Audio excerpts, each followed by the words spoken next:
Sandringham House, Norfolk, the night of January 20th, 1936.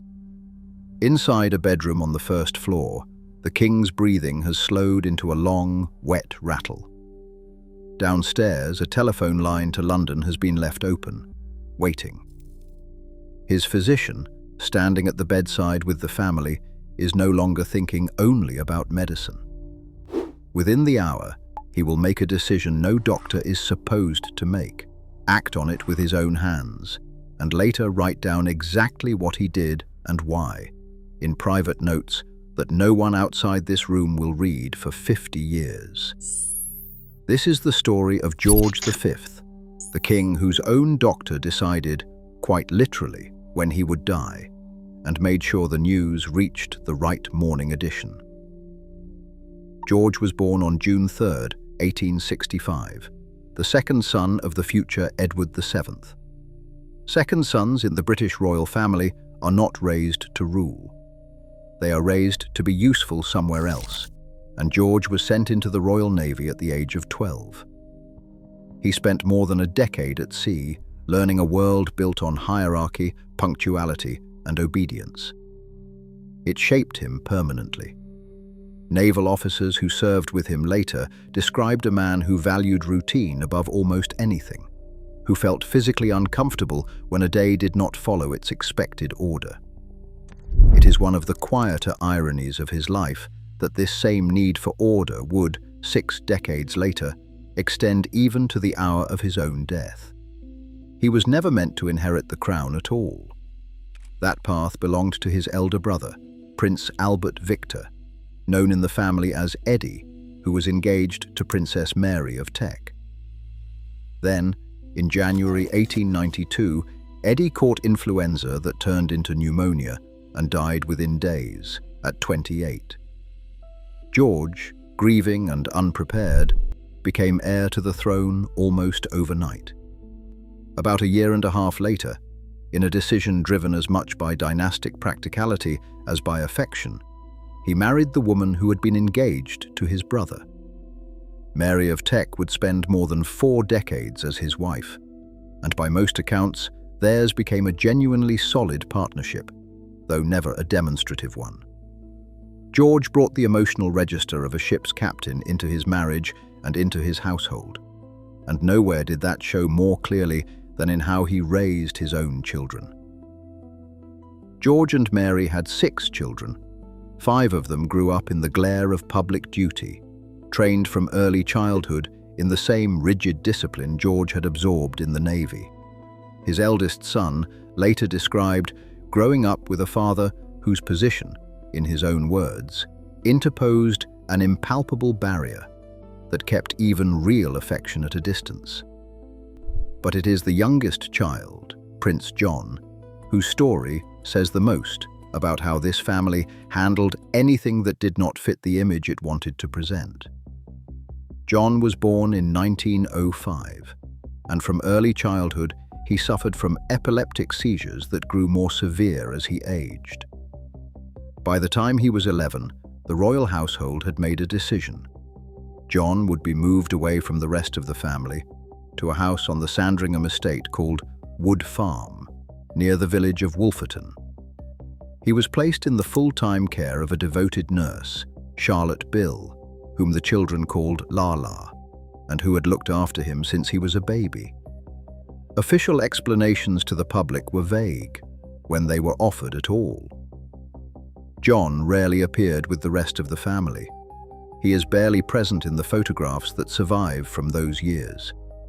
He died in his sleep in January 1919 during a seizure at the age of 13. Queen Mary wrote in her diary that his death came almost as a release, for him and for those who loved him, alongside her grief. George V's own private reaction was recorded far less than his wife's, but he had visited his youngest son at Wood Farm, and he kept photographs of him for the rest of his life. It is a small, largely unspoken piece of this family's history, and it sits at the center of what this channel keeps returning to. A household that could love someone and still decide, quietly and permanently, to keep him out of view. George became king in May 1910, following the death of his father Edward VII. 4 years later, the First World War arrived, and it tested every assumption the British monarchy had made about its own permanence. George's own first cousin was the German Kaiser, Wilhelm II, and by 1917, as anti-German sentiment swept Britain, the family name Saxe-Coburg-Gotha had become a liability. George made the decision to rename his own dynasty. The House of Windsor, the name the family still carries today, was invented that year, essentially as wartime public relations. Through the 1910s and the 1920s, George built a public image of steadiness, dutiful, unimaginative, utterly reliable. Privately, he had been a heavy smoker for most of his adult life, and in the years after the First World War, doctors were already treating him for chronic bronchitis. The disease that would eventually kill him had taken hold long before anyone called it serious. In November 1928, George caught a chill, most likely at the Cenotaph War Memorial Service in London. What should have passed as an ordinary winter cold instead developed into a severe chest infection. Bacteria entered his bloodstream, and an abscess formed in his right lung.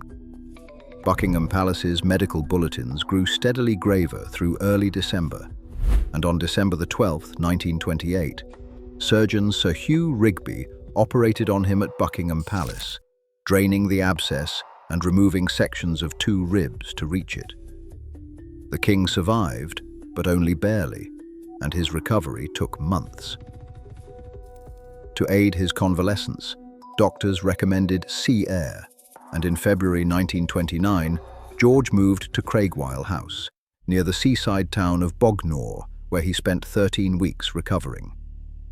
The town was so proud of hosting the king that it later added Regis to its name by royal permission, becoming Bognor Regis. This episode is also the origin of one of the most famous royal legends in British history. That George's dying words, years later, were a curse directed at the town. "Bugger Bognor," muttered when a doctor suggested he might convalesce there again. Most historians now treat this as exactly that, a legend, one that seems to have surfaced only decades after his death.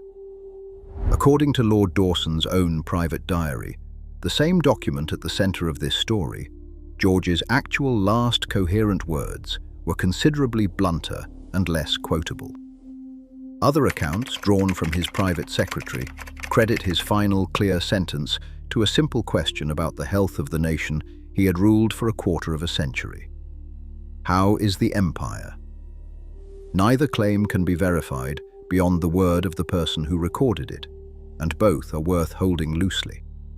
In May 1935, Britain marked George's Silver Jubilee, 25 years on the throne. The public response overwhelmed him. Crowds gathered outside Buckingham Palace night after night, and George, who considered himself an unremarkable public figure at best, was reportedly startled by how much affection the country seemed to hold for him. It would be the last major public moment of his life. That December, his younger sister, Princess Victoria, to whom he had remained close throughout his life, died. Those around him said the loss affected him more visibly than almost anything else in his final years. His own health, already fragile from the damaged lungs of 1928 and decades of smoking, began to decline sharply in the weeks that followed. By January 1936, oxygen cylinders had become a regular fixture at his bedside, and he was largely confined to his room at Sandringham House, the Norfolk estate he had always preferred to any of his official residences. On the evening of January 20th, 1936, Lord Bertrand Dawson, George's personal physician for almost 3 decades, was at Sandringham with Queen Mary and the King's children gathered nearby. That evening, Dawson issued a public medical bulletin, a sentence that would become one of the most quoted lines in British royal history. The king's life is moving peacefully towards its close. What happened over the following hours was not made public for 50 years. Dawson kept private notes throughout his career, and after his death in 1945, they passed into the hands of his biographer, Francis Watson. Watson chose not to include this part of the story in his 1950 biography of Dawson, reportedly out of consideration for Dawson's widow.